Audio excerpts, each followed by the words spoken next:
so now that you know about the Blood Ravens, let's talk about the fact that they might actually be Traitor Legion sons and the theory about the Thousand Sons connection. My name's Nick. This is the Lore Storians Pub. We talk about sci-fi, fantasy, lore, those kinds of things all the time here.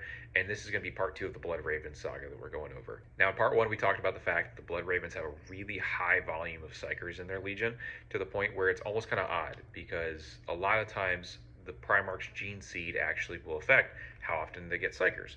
And somebody like Jaghatai Khan or Corvus Corax might not have a ton of Psykers in their legion, but somebody like Magnus, who the Thousand Sons were a Traitor Legion, they had a ton. And it's actually a very similar amount to the amount that Blood Ravens get. Blood Ravens, they get very, very high levels of them. The normal is like maybe 1 or 2 per company, if that. They're getting multiples per company. Now, one of the big things that people point to with the Thousand Sons allegations is the fact that the Blood Ravens and the Thousand Sons Cult of Corvidae have a really similar symbol. It's not exact, but it is very, very close. And it's the actual symbol of the raven. And the Cult of Corvidae, one of the main founders of that cult was Azek Ahriman, who to this day is one of the main surviving Thousand Sons.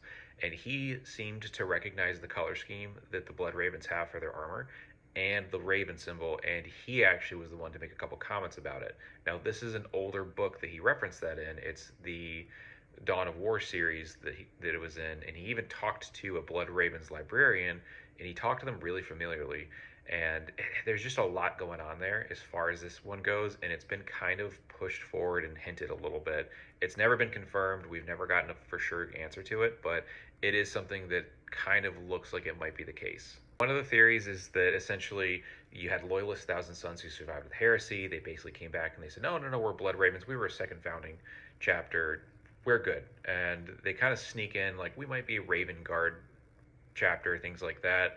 And they just kind of went along with it. And this was such a crazy time in the Imperium that it just kind of slid. And this is not an uncommon thing that happened. Renegade Space Marines came back to the fold, things like that.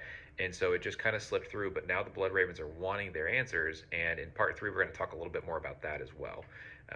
If you liked this, like, again, hit the like button, subscribe, all that kind of fun stuff. You guys know what to do. And again, keep your eye out for part 3. It's going to be a good one.